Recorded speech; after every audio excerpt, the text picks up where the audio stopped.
Baik, bismillahirrahmanirrahim. Assalamualaikum warahmatullahi wabarakatuh. Waalaikumsalam warahmatullahi wabarakatuh. Baik, alhamdulillahirabbil alamin.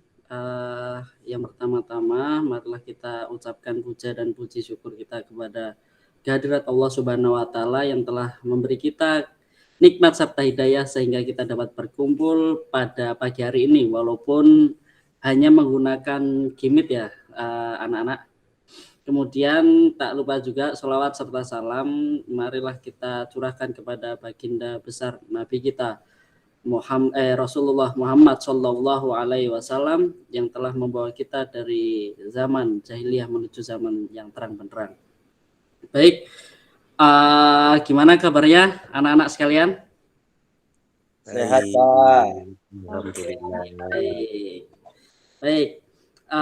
Anak-anak, kali ini pada pagi hari ini kita akan belajar tentang materi kita yakni pendidikan Al-Quran yang nanti berjudulkan atau kita memiliki judul yakni kita mempelajari surat Al-Mujadalah ayat 11. Sebelum kita mulai pembelajaran, alangkah baiknya kita bersama-sama membaca Al-Fatihah. 1, 2, 3. Bismillahirrahmanirrahim. Alhamdulillahirabbil alamin. Ar-Rahmanir-Rahim. Maliki yaumiddin. Iyyaka na'budu wa iyyaka nasta'in. Ihdinas siratal mustaqim. Siratal ladzina an'amta 'alaihim.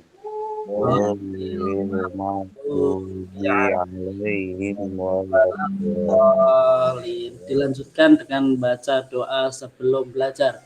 1, 2, 3. Raditu billahi Islam dina wa bi Muhammadin nabiyyan wa rasul. Rabbi zidni warzuqni fahma. Amin. Baik. Sebelum kita mulai kegiatan belajar mengajar, alangkah baiknya Bapak absen terlebih dahulu. Baik, Akhina Nur Muhammad hadir. Baik, kemudian Akhina Dimas Wardana, Dimas Wisnuwardana hadir, Pak. Oke, selanjutnya Akhina Latif Pujo hadir, Pak. Baik, Ba'da Ukhtina Laila Fitriani hadir, Pak.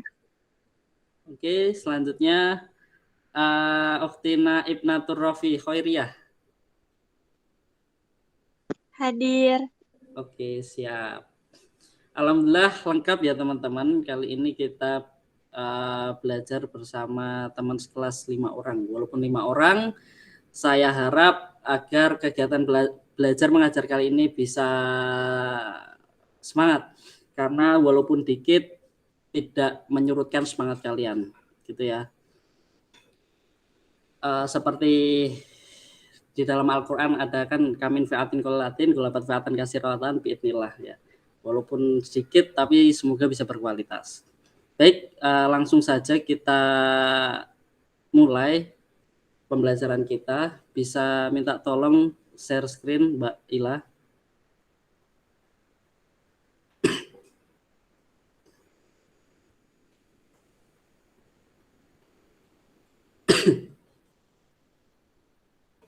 Oke, bisa dilihat ya teman-teman. Materi kita kali ini yakni pendidikan Al-Quran. Langsung slide selanjutnya, Mbak. Baik, apa saja yang akan kita pelajari pada pagi hari ini? Yang pertama, kita akan mempelajari tulisan dan bacaan ayat dengan benar. Kemudian yang kedua, kita juga akan mempelajari hukum bacaan. Selanjutnya, kita juga akan mempelajari tafsir ayat. Kemudian selanjutnya kita juga akan mempelajari poin penting yang dapat kita aplikasikan dalam kehidupan sehari-hari. Bisa dilanjut, Mbak? Baik. Materi kita pada pagi hari ini adalah surat Al-Mujadilah ayat 11. Itu ayatnya sudah tertera. Saya boleh minta tolong salah satu membacakan ayat tersebut. Silahkan yang berkenan, monggo. Mbak Ila. Oke, Mas Latif Pujo, silahkan. Saya mulai ya Pak ya. Ya, siap. Ya ayyuhalladzina amanu idza qila lakum tafassahu fil majalis fafsahu yafsahillahu lakum wa idza qilang syuzu fanshuzu yarfa'illahu alladzina amanu minkum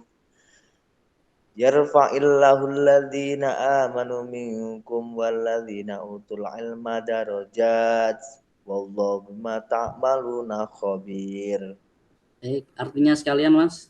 Artinya, wahai orang-orang yang beriman, apabila dikatakan kepadamu, berilah kelapangan dalam majlis-majlis, maka lapangkanlah, niscaya Allah akan memberi kelapangan untukmu. Dan apabila dikatakan, berdiri kamu, maka berdirilah, niscaya Allah akan mengangkat derajat orang-orang yang beriman di antaramu, dan orang-orang yang diberi ilmu beberapa derajat. Dan Allah Maha teliti apa yang kamu kerjakan. Sudah, Pak? Oke, siap. Terima kasih. Kemudian saya minta tolong nih kepada teman-teman sekalian. Coba ada yang bisa nggak nyebutin kira-kira ada hukum bacaan apa aja sih di ayat tersebut? Monggo. Masih di slide ini dulu, Mbak. Mas Nur mungkin mau nyebutin di ayat ini ada apa aja? Ada banyak, Pak. Coba sebutkan setahu Mas Nur. Itu ada kata ya dari depan ya, Pak. Ya ayyuha. Ya. Kalau nggak salah, kalau ya ayyuha itu mat wajib, bukan sih? Mat wajib mutasil, bukan sih? Iya, selanjutnya. Kemudian ada alladzina. Alladzi ini mungkin idhar komariah. Oke, selanjutnya. Terus ada zina. Zina itu apa namanya? Mat tobi'i. Kasroh ketemu ya sukun itu mat tobi'i. Terus ada amanu idza. Amanu idza. Nu idza itu mat jaiz munfasil kalau tidak salah. Oke. Terus ada iza. Iza itu mat tobi'i. Oke. Kila itu juga mat tobi'i. Lakum tafassahu, lakum ta itu idhar safawi, mim sukun ketemu ta. Oke, cukup Mas Nur. Oke, cukup. Siap.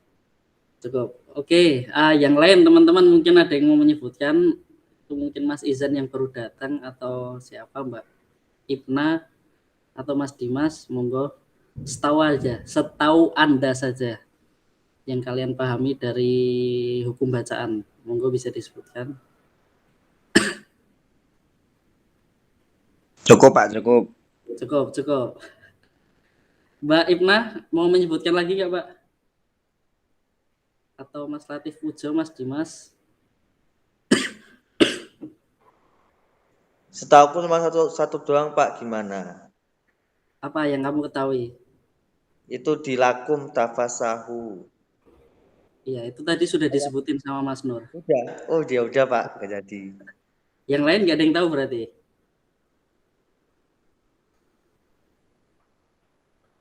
Mas Pujo, Mas Latif. Oke, kita lanjut ke bawah ya. Share selanjutnya, Mbak. Baik, itu di situ ada beberapa ayat atau beberapa hukum bacaan yang tadi sebenarnya sudah beberapa disebutkan oleh Mas Nur. Contoh di ya ayyuha. Itu hukum bacaannya tadi apa, Mas Nur? Mat wajib. Kenapa bisa disebut mat wajib? karena ada Matopi'i bertemu dengan Hamzah dalam satu kalimat. Iya, Kalimat apa dua kalimat kurang tahu saya. Gimana? Itu kurang tahu satu kalimat apa dua kalimat. Apakah itu mad jaiz apa mad wajib? Mungkin bisa dibenarkan. Oke, mad jaiz.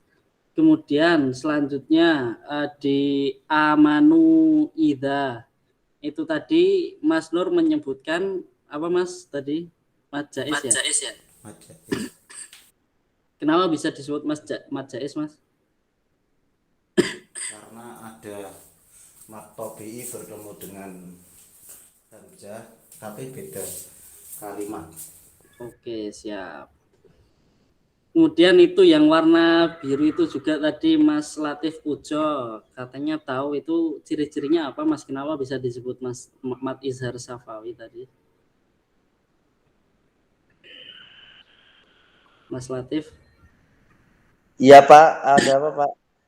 Itu tadi kenapa kok yang lakum tafassahu tadi bisa disebut izhar safawi tadi kenapa? Karena mim sukun bertemu dengan ta Pak. Oke. Kemudian selanjutnya itu di situ ada kata yang warna kuning, ada kilang suzu. Lang suzu itu hukum bacaannya apa? Coba saya mau tanya Mbak Ibnatur Rofi, itu hukum bacaannya apa Mbak? Mbak Ibnatur Rofi ada? Sebentar. Baik. Apa Pak tadi tanyanya? Itu yang warna kuning ada kata kilang suzu. Yang lang suzu itu hukum bacaannya apa? Itu ikhfa hakiki. Kenapa disebut ifa hakiki? Karena sukun bertemu dengan shin. Terus cara bacanya gimana, Pak? Melebur. Dengung. Ya, dengung. Baik, benar ya. Ya, mungkin hukum bacaan saya rasa teman-teman sudah paham semua. Kemudian selanjutnya bisa masuk ke screen selanjutnya, Mbak.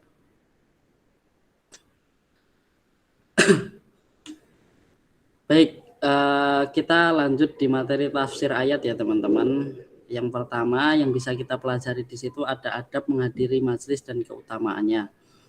Sebelum ini saya harap teman-teman semua agar menyiapkan resum atau menyiapkan buku tulis untuk meresum materi kita pada pagi hari ini.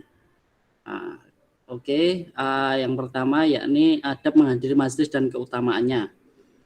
Di situ disebutkan di ayat ya ayyuhalladzina amanu idza qila lakum tafasahu fil majalis fafsahu yarfa'illah ulakum wa idza qila suzu fang suzu. Itu yang berarti hai orang-orang beriman apabila dikatakan kepadamu berlapang-lapanglah dalam majlis maka lapangkanlah niscaya Allah akan memberi kelapangan untukmu, dan apabila dikatakan berdirilah kamu maka berdirilah. Itu di kata tafasahu atau ifsahu berasal dari kata fasaha yang berarti lapang ya teman-teman, sedangkan kata ungsuzu berasal dari kata nusyus yang artinya tempat yang tinggi atau beralihlah ke tempat yang tinggi. Perintah tersebut berarti berdirilah dari suatu tempat ke tempat yang lain. Juga perlu kita ketahui bahwasanya asbabun nuzul dari ayat ini yakni ketika itu Rasulullah ingin duduk di suatu majelis. Setelah itu para ahli Badar atau para sahabat yang mengikuti perang Badar datang mengucapkan salam kepada Rasulullah dan para sahabat. Kemudian para sahabat hanya menjawab salam tanpa ada yang mengindahkan keberadaan ahli Badar tersebut. Akhirnya setelah itu Rasulullah menanbih atau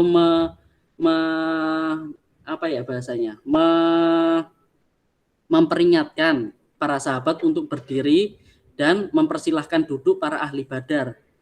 Nah, orang-orang munafik mengatakan bahwasanya Rasulullah tidak adil. Rasulullah tidak bersikap adil karena menyuruh sahabat untuk berdiri sedangkan ahli Badar untuk duduk. Oleh karena itu dari beberapa fitnah akhirnya turunlah ayat ini yang mengatakan bahwasanya kita tuh juga harus punya adab atau dalam menghadiri majelis. Apabila seorang pemimpin mengatakan memerintahkan para anggotanya untuk menyingkir atau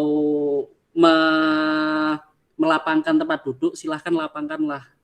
Kita hormati orang-orang yang lebih senior atau lebih berilmu daripada kita. Bisa dipahami ya teman-teman?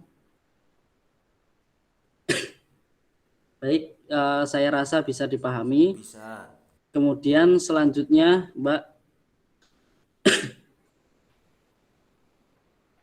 yaitu Allah meninggikan derajat orang yang berilmu. Di situ yarfa'illahu alladziina aamanu minkum walladziina utul ilma darajat, yang artinya niscaya Allah akan meninggikan orang-orang yang beriman di antaramu dan orang-orang yang diberi ilmu pengetahuan beberapa derajat. Ibnu Katsir menjelaskan, janganlah memiliki anggapan bahwa apabila seorang dari kalian memberikan kelapangan untuk tempat duduk saudaranya yang baru tiba, atau ia disuruh bangkit untuk saudaranya yang itu dianggap merendahkan. Tidak, bahkan itu merupakan suatu ketinggian derajat bagi Allah Subhanahu wa Ta'ala. Kemudian orang yang memberikan kelapangan kepada saudaranya dan bersegera saat disuruh Rasulullah bangkit, maka mereka adalah orang yang berilmu dan tahu adab majelis, maka Allah meninggikan derajat mereka.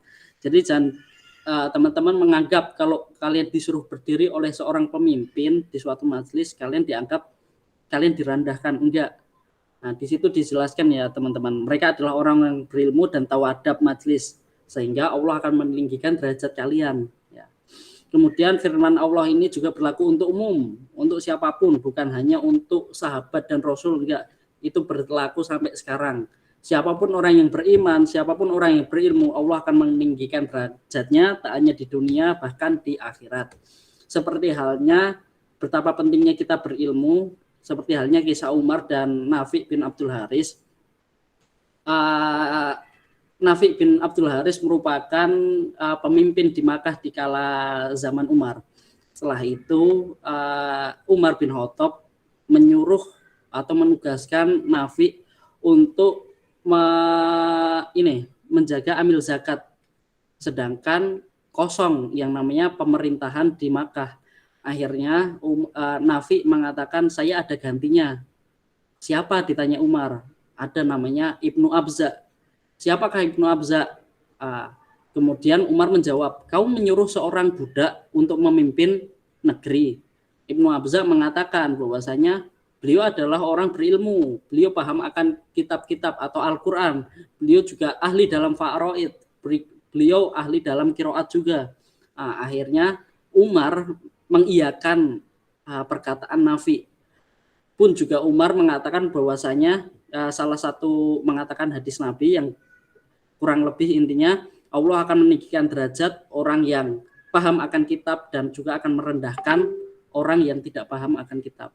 Yang dimaksud di sini Al-Quran ya teman-teman. Jadi pentingnya kita berilmu dulu, kemudian baru berilmu. Oke, bisa lanjut Mbak?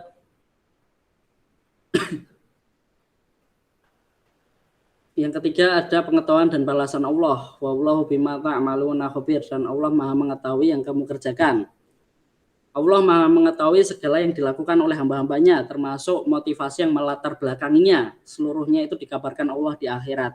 Kalian mau berbuat baik, tapi motivasi kalian buruk, kalian mau riya, mau pamer, itu dianggap buruk oleh Allah. Bisa dipahami ya teman-teman. Jadi motivasi yang melatar belakangi kita itu sangat penting. Kemudian selanjutnya mereka yang melakukan dengan ikhlas dan kelapangan dada, maka akan mendapatkan pahala dari Allah. Dan juga pula mereka yang tidak mau memberi kelapangan, bahkan orang munafik juga menuduh Rasulullah tidak adil, mereka juga akan mendapatkan balasan dari Allah.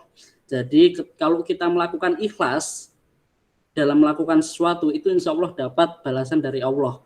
Begitupun juga kalau kita melatar belakangi perbuatan kita dengan hal yang buruk atau kita memunafikkan sesuatu, itu juga akan mendapat balasan dari Allah di akhirat. Kalau ikhlas mendapatkan balasan surga atau mendapatkan balasan pahala, begitupun sebaliknya. Bisa dipahami ya teman-teman? Dari sini apa? Gimana Mas Nur? bisa dipahami. Oke, yang lain Mas Izan baru masuk, bisa dipahami Mas? Mas Izan Nakibah. Jelas, Pak, jelas. Oke, siap. Jelas. Selanjutnya Mbak.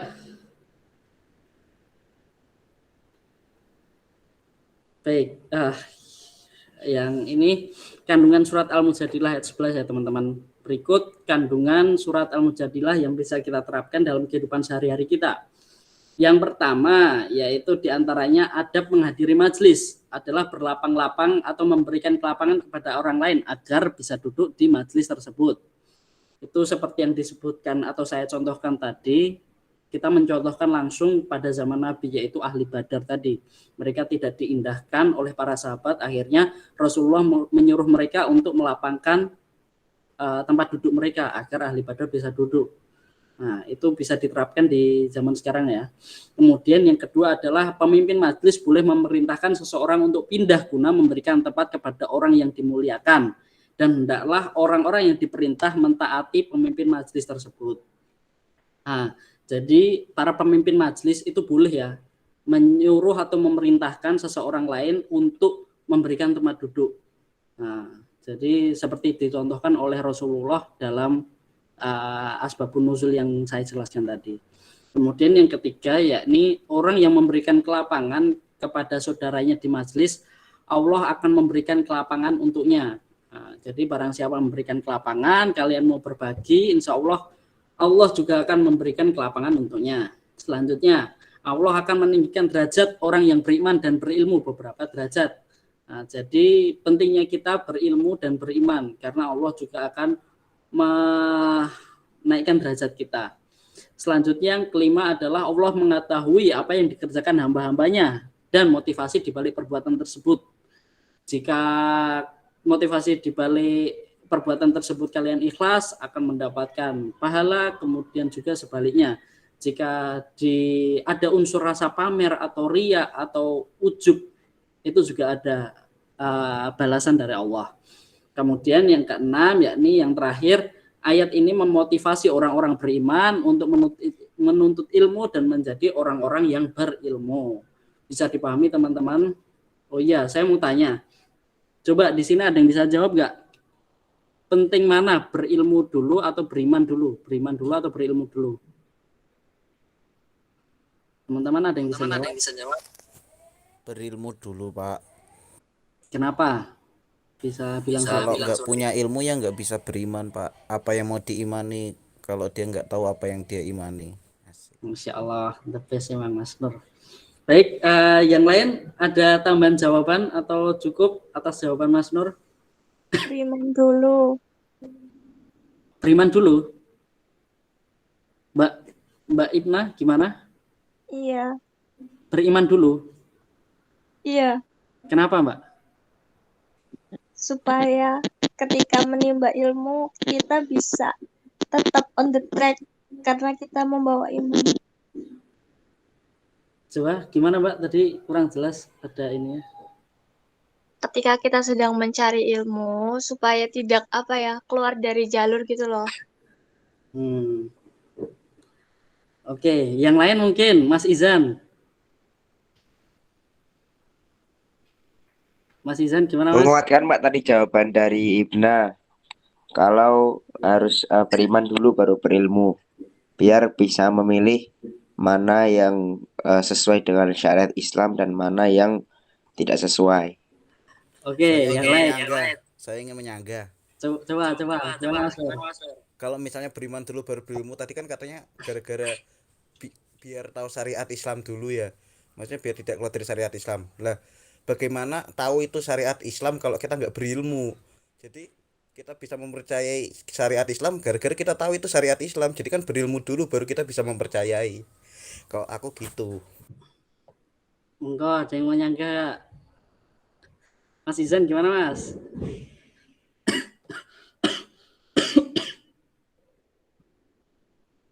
Mbak Ibna gimana?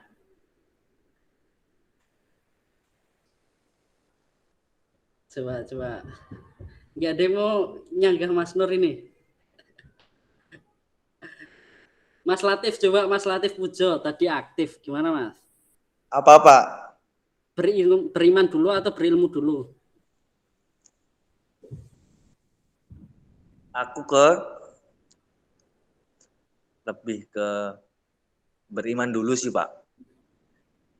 Karena Oke. kita harus mempercayai sesuatu lah untuk bisa memilah ilmu yang baik dan buruk kan, sesuai dengan akidah juga, keyakinan juga kan, kita harus mantap-mantap memilih lah dalam berilmu juga.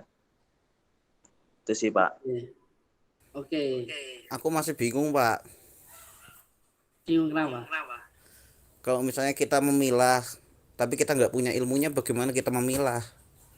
Iya, kan iman tanpa ilmu juga akan sia-sia atau bahkan bisa lumpuh gitu kan ya. Maksud Mas Nur. Kalau dari aku malah bukan sia-sia, kita nggak bisa beriman. Syarat beriman itu berilmu. Kamu beriman kepada Allah karena kamu tahu Allah itu ada. Kalau nggak punya ilmu Allah itu ada, nggak bakal beriman kepada Allah. Oke, ya Allah, keren banget. Baik, gini ya, kita ambil kesimpulan dulu teman-teman. Ini bisa jadi bahan materi kita untuk pertemuan selanjutnya. Nanti Mas Nur bisa merangkum juga mempresentasikan kenapa kok harus berilmu dulu, kemudian beriman.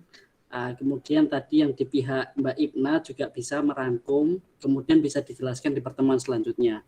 Kalau dari saya pribadi itu saya juga, kita masih belajar di sini ya, kita sharing bareng.